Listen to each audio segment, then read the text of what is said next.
Vector chapter lecture 4.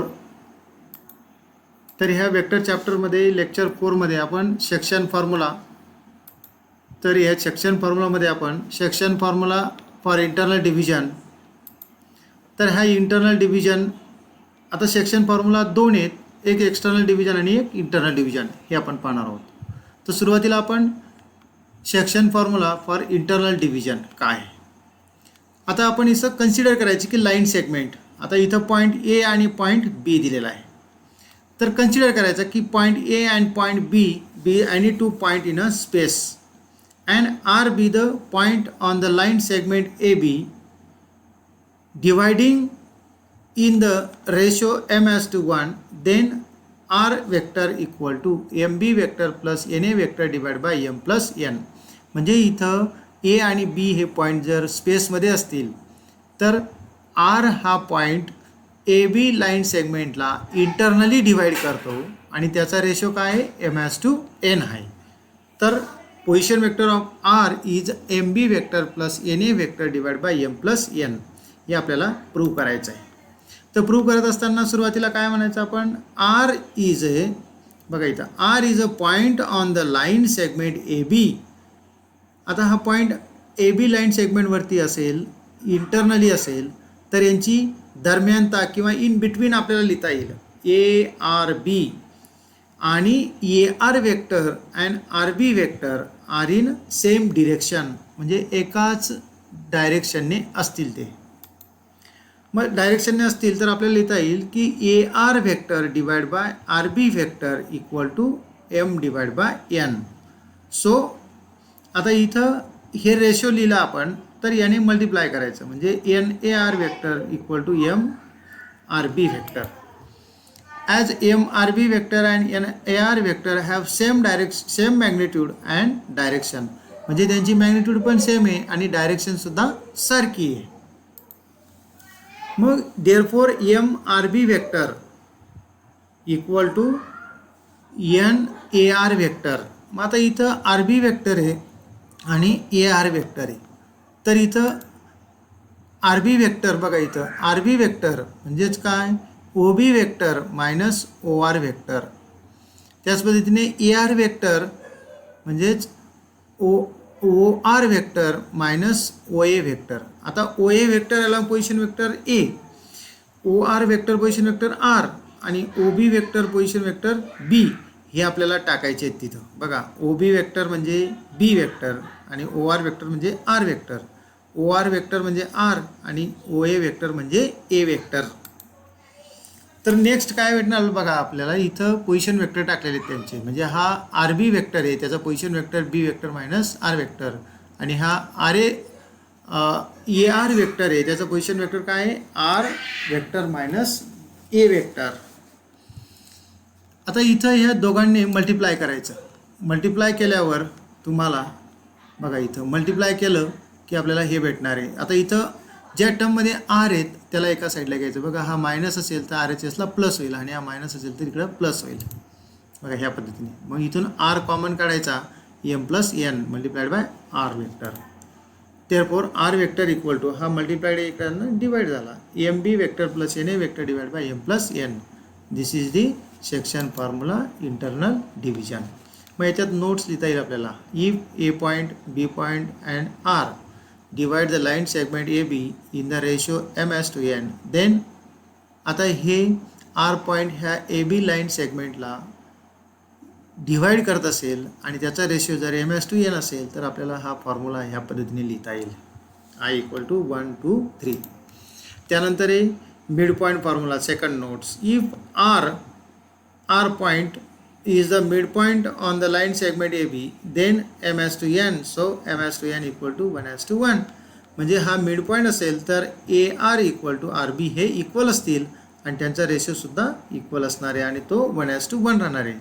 मग इथं एमची value आणि एनची व्हॅल्यू 1 1 टाकायची, म्हणजे R vector equal to A vector plus B vector divide by 2.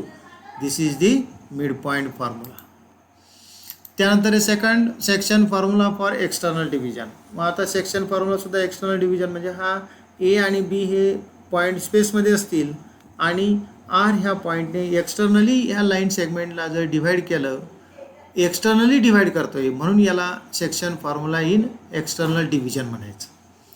A vector A point B the point in a space and R B the point on the line segment A B, या A B line सेगमेंटवरती आहे आणि externally in the ratio m/n, then position vector of R equal to M B vector minus N A vector divide by M minus N.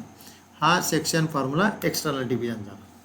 मग याला prove करायचं असेल आपल्याला तर पहिल्यांदा आपल्याला R B the point divide the line segment A B externally in the ratio m/n. We have either A B R किंवा R A B, A B R दरम्यानता लिहिता येईल त्याची इन बिटवीन, किंवा आर बी ए अशी लिहिता येईल. मग अज्युम करायची की ए बी आर अशी असेल तर A R vector A R as to B R equal to m/n हा रेशो राहणार आहे. मग इथं A R divide by B R equal to M divide by N. So N A vector N multiplied by A R vector equal to M multiplied by B R vector. इथं vector लिहायचं राहिलेले आहेत, म्हणजे याच्या डोक्यावर बार काढायचे आहेत, असं आपल्याला लिहिता येईल. मग N as N A R and M B R have same magnitude and direction, म्हणजे यांची डायरेक्शन सेम आहे आणि मॅग्निट्यूडसुद्धा सारखी आहे. सारखी असेल तर मग N A R vector equal to M B R vector. मग ए आर वेक्टर काढायचा. A R vector position vector R minus A vector आणि बी आर वेक्टर असेल तर position vector R minus A vector. याला simplify करायचं. Simplify केल्यानंतर आरच्या ज्या टर्म असतील त्याला LHSला घ्या किंवा RHSला घ्या आणि त्यांच्यातून कॉमन काढा. शेवटी R vector equal to M B vector minus N A vector divide by M minus N. हे तुम्हाला पोझिशन वेक्टर ऑफ आर हा भेटेल. म्हणजेच the point R divide the line segment A B externally in the ratio m/n. म्हणजे external formula असेल तर तो minus असतो आणि इंटरनल असेल तर तो प्लस असतो. लक्षात आलं. मग आता इथं नोट दिलेली आहे. Whenever the ratio in which the R divides the joint of the two points A and B is required, it is convenient to take the ratio as k/1.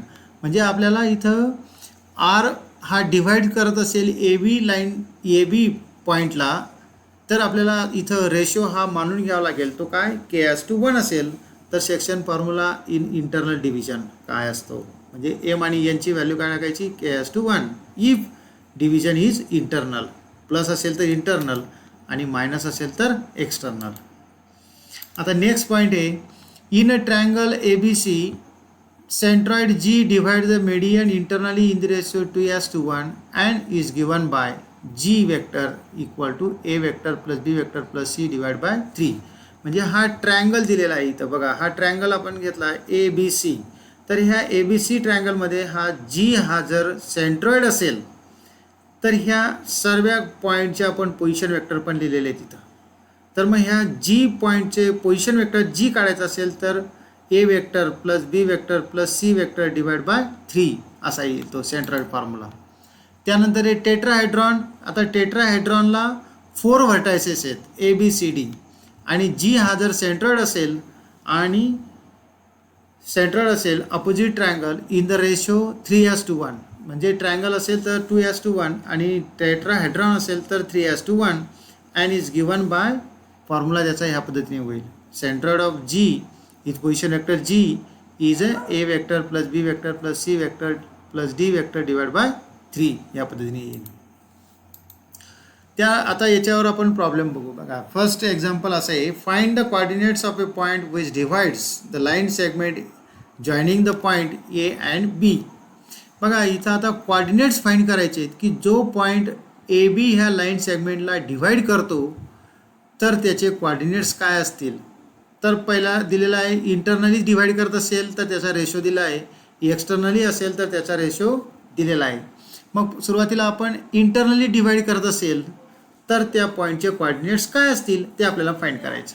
मग दिलेले पॉईंट ए आणि बी आहे त्याचे position vector घेतलेले आहेत. बघा ए vector असेल त्याचा पोझिशन वेक्टर ए पॉईंट असेल त्याचा position vector A vector, B vector similarly the position vector of point A and B. Then हे पोझिशन वेक्टर लिहिलेले आहेत यांच्यावरून. बघा हे पोझिशन वेक्टर कसे लिहिले आहेत, ए पॉईंट असेल तर त्याचा पोझिशन वेक्टर बघा 2i minus 6j plus 8k. त्याच पद्धतीने बी पॉईंट असेल त्याचा position vector B -i plus 3j minus 4k असा लिहिला आहे. पोझिशन वेक्टर असे लिहायचे. मग आता इथं suppose R vector R B the point is the point which divide the line segment joining the point A point and B point internally in the ratio 1:3a. मग section formula internal division बघा plus आलेलं आहे म्हणून internal division M N 1:3a म्हणून एमची किंमत 1 आणि एनची किंमत 3 आहे ती इथं टाकली. आता इथं ए वेक्टर आणि बी वेक्टर टाकायचा आणि पोझिशन वेक्टर आर फाइंड करायचा आपल्याला. बघा मग इथं म्हणून हा पोझिशन वेक्टर फाइंड करायचा म्हणजे यांचे आय जे केचे कोएफिशियंट असतील त्यांची सम करायची. म्हणजे नेक्स्ट लाईनला तुम्हाला आर इक्वल टू हा पोझिशन वेक्टर डिवाइड बाय 4 येईल. मग आरचे कॉर्डिनेट्स लिहायचे असतील तर 5 divide by 4 minus 15 divide by 4 आणि 20 डिवाइड बाय 4 म्हणजेच 5 येईल. बघा इथे ह्या पद्धतीने. Therefore this is the coordinates of point R. हे पॉईंट्स आर येतील. आता इंटरनली एक्सटर्नली असेल R is the point which divide the line segment joining the point A and B externally in the ratio 1:3. Externally असेल तर minus sine इथं बघा minus आलेलं आहे म्हणून त्याचे पोझिशन वेक्टर टाकलेले आहेत. आर वेक्टर हा काढायचा आहे. आर वेक्टर काढल्यानंतर त्याचे कोऑर्डिनेट्स लिहायचे आहेत. -7 divide by -2 minus plus 21 divide by -2 -21 divide by 2 आणि -28 divide by -2 minus plus 14 28 divide by 2 म्हणजे 14. हे कोऑर्डिनेट्स ऑफ पॉईंट आर झालेले आहेत. त्यानंतर सेकंड एक्झाम्पल आहे इफ द 3 पॉईंट्स हे 3 पॉईंट दिलेले आहेत are collinear then find the ratio in which the point C divide the line segment A B. म्हणजे हे 3 पॉईंट दिलेले असतील तर हा कोलिनियर असतील तर हा सीने ह्या ए बी रेषाखंडाला डिवाइड्स केलेला असेल तर तो रेशो आपल्याला फाइंड करायचा आहे कोणत्या रेशोने डिवाइड केलेले आहे. आणि second find the value of P and Q. मग बघा ए पॉईंट आणि B point position vector C असेल त्याचा पोझिशन वेक्टर. मग suppose C the divide line segment A B internally in the ratio T:1 हा कन्सिडर केलेला आहे. Then section formula internal division हे टाकायचे सर्व A position vector of C position vector of B आणि पोझिशन वेक्टर ऑफ ए आणि हा ratio T+1. बघा मग इथे टाकलेले आहेत सर्व. हे टाकल्यानंतर हे इक्वेट करायचे equality of vector we get. आता इक्वॅलिटी असेल तर दोघं बाजूंचे आय जे केचे कोएफिशियंट इक्वेट करायचे. पहिलं असेल -2 T+1 आयचा कोएफिशियंट RHSला TQ+3 म्हणून हा पहिलं इक्वेशन. दुसरं इक्वेशन म्हणजे जेचे कोएफिशियंट आणि तिसरं इक्वेशन म्हणजे केचे कोएफिशियंट. आता बघा इथं सेकंड इक्वेशनमध्ये आपल्याला टीची किंमत काढता येते म्हणून ती टीची किंमत काय दिली -5 डिवाइड बाय 11. आता ही टीची किंमत इक्वेशन फर्स्टमध्ये टाकायची. फर्स्टमध्ये टाकल्यावर फर्स्ट आणि 3मध्ये टाकायची म्हणजे आपल्याला क्यू आणि पी भेटणार आहे. The negative sign of T suggest that the point C divide the line segment A B externally in the ratio 5:11. आता हे इथं टीची व्हॅल्यू जर निगेटिव्ह आली तर सी हा पॉईंट लाईन सेगमेंटला एक्सटर्नली डिवाइड करतो आणि प्लस असेल तर सी पॉईंट हा इंटरनली डिवाइड करतो. मग एक्सटर्नली किंवा इंटरनली डिवाइड करत असेल तर त्याचे रेशो काय असणार आहे तो आपल्याला लिहायचा आहे. म्हणजे हा रेशो बघा -5 डिवाइड बाय 11 आहे ना म्हणून 5:11 हा रेशो झाला त्याचा. फक्त minus sign is indicate that whether it is externally or internally. Example third if A point, B point and C points are vertices of triangle and G is a centroid. It is centroid, then find the value of P, Q and R. Centroid formula वापरायचा. A point, B point, C point चे position vector, G चे position vector आणि by using centroid formula हा आपण मगाशीच बघितला ट्रायंगलचा. त्याच्यात 3G vector हा 3 डिवाइड येतं मल्टिप्लाय करायचा आणि यांचे पोझिशन वेक्टर टाकायचे सर्वांचे. सर्व सिम्प्लिफाय केल्यानंतर आय जे केचे कोएफिशियंट इक्वेट करायचे. इक्वॅलिटी ऑफ मॅट्रिक्स मग दोघं साईडला इक्वॅलिटी ऑफ मॅट्रिक्स करायचे आणि आर क्यू पीच्या व्हॅल्यू काढलेल्या आहेत. त्यानंतर हे prove the median of triangles are concurrent, म्हणजे हा ट्रायंगल ए बी सी आहे, याला जे मेडियन काढलेले आहेत बघा, ए पॉईंटपासून A D median on the line B C line segment, त्यानंतर बी पॉईंटपासून जी मेडियन काढलेली B on A B line A C line segment, आणि एफ सी पॉईंटपासून जी मेडियन काढलेली सी एफ ती ए बी ह्या लाईन सेगमेंटवरती काढलेली सी एफ ही मेडियन आहे. तर ह्या कॉन्ग्रुएंट आहेत ते आपल्याला दाखवायचं.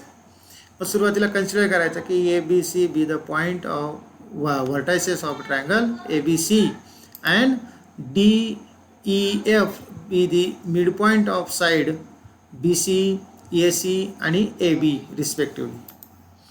मग त्यांचे पोझिशन वेक्टर घ्यायचे सर्वांचे, जेवढे बी असतील पॉईंट त्यांचे पोझिशन वेक्टर घेतले आपण, हे बघा हे respectively by mid point formula. आता मिड पॉईंट फॉर्म्युलाने डी पॉईंट काढायचे आपल्याला. Position vector of D equal to B vector plus C vector divide by 2. Similarly position vector of E, position vector of F काढायचा, या काढलेले आहेत. त्यानंतर या 2ने मल्टिप्लाय करायचं सर्व इक्वेशनला. आता बघा इथं ए नाही आहे म्हणून दोघं साईडला एने प्लस करायचं, इथं बी प्लस करायचा, इथं सी प्लस करायचा. ठीक आहे.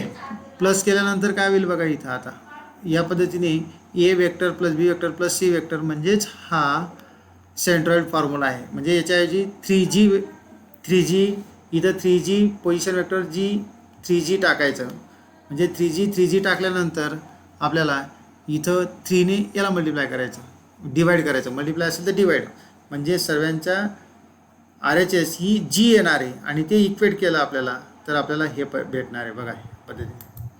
म्हणून आपण म्हणणार आहेत की we have G equal to position vector of G equal to ह्या पद्धतीने. म्हणून इथं रेशो दिलेला आहे 2:1. मेडियन असतील ट्रायंगलच्या तर त्या काय असतात 2:1ने डिवाइड केलेला असतो सेंट्रॉइड ऑफ ट्रायंगलने. म्हणून अशा पद्धतीने G is the point which position vector G, then from above equation is clear that the point G lies on the median AD, BE, CF and its divide each of the median AD, BE, CF internally in the ratio 2:1. Therefore the median of triangles are concurrent. त्यानंतर fifth example, if G is a centroid and vertices of triangle PQR is PQR, then find the value of ABC. म्हणजे त्रिकोणाचे शिरोबिंदू दिलेले आहेत आणि त्रिकोणाचा centroid दिलेला आहे, तर आपल्याला ABCच्या व्हॅल्यू फाइंड करायचे आहेत बाय युजिंग सेंट्रॉइड फॉर्म्युला. म्हणून यांचे पॉईंट जे दिले त्यांचे पोझिशन वेक्टर लिहिलेले आहेत बघा. मग जी पॉईंट असेल तर सेंट्रॉइड PQR, ट्रायंगल PQRचा हा PQR डिवाइड बाय 3, या सर्वांचे पोझिशन वेक्टर टाकायचे, सिम्प्लिफाय करायचं, इक्वेलिटी ऑफ वेक्टर म्हणजे IJKचे कोएफिशियंट इक्वेट करायचे. मग A equal to 3, B plus 3 equal to 6, C minus 1 equal to -3. सिम्प्लिफाय केलं तर A equal to 3, B equal to 3 आणि C इक्वल टू -2. 6 नंबरचं उदाहरण, find the ratio in which the point P divides AB and CD where A आणि B, C आणि D यांचे coordinates दिलेले आहेत. Also find the it's coordinates. Coordinates find करायला सांगितलेले आहेत. कोणाचे? Pचे कॉर्डिनेट्स फाइंड करायला सांगितलेले आहेत. AB लाईनला आणि CD लाईनला P हा डिवाइड्स करतो. कोणत्या रेशोने डिवाइड करतो तो रेशो काढायचा आणि त्याचे कॉर्डिनेट्स लिहायचे आहेत. मग बघा इथं ही AB लाईन सेगमेंट आहे आणि ही CD लाईन सेगमेंट आहे आणि हा P हा इंटरनली डिवाइड करतो आहे. AB लाईनला डिवाइड करत असेल तर M:1 हा रेशो कन्सिडर करायचा आणि CD लाईनला असेल तर N:1 हा रेशो कन्सिडर करायचा बाय युजिंग सेक्शन फॉर्म्युला. आता सेक्शन फॉर्म्युला काय आहे? सेक्शन फॉर्म्युलामध्ये इथं हा एक्स कॉर्डिनेट्स, वाय कॉर्डिनेट्स आणि झेड कॉर्डिनेट्स हा AB लाईनच्या रिलेटेड झाला. त्यानंतर हा एक्स कॉर्डिनेट्स, वाय कॉर्डिनेट्स आणि झेड कॉर्डिनेट्स हा CD लाईनशी रिलेटेड झाला. ठीक आहे. त्यानंतर इक्वेटिंग झेड कॉर्डिनेट्स. आता झेड कॉर्डिनेट्स इथं इक्वेट करायचे, म्हणजे हा झेड कॉर्डिनेट्स आणि हा झेड कॉर्डिनेट्स, म्हणजेच तुम्हाला एमची किंमत भेटणार आहे, M इक्वल टू 1. त्यानंतर इक्वेटिंग एक्स कॉर्डिनेट्स इक्वेट करायचे, एमची किंमत टाकायची. इथं एमची किंमत काय आहे? 1 आहे, ती इथं टाकायची म्हणजे एनची किंमत भेटणार आहे. एनची किंमत म्हणजे किती येणार आहे तुमची? 2 येणार आहे. मग let P divides the A B in the ratio 1:1 and C D in the ratio 2:1. म्हणजे एमची किंमत 1 आहे आणि एनची किंमत 2 आहे. म्हणून इथं एम आणि हा एन टाकलेला आहे. मग पॉईंट पी, इथं एक पॉईंट पी त्याचे कोऑर्डिनेट्स काढायचे. म्हणजे हा ए बी लाईन सेगमेंट आणि हा सी डी लाईन सेगमेंट.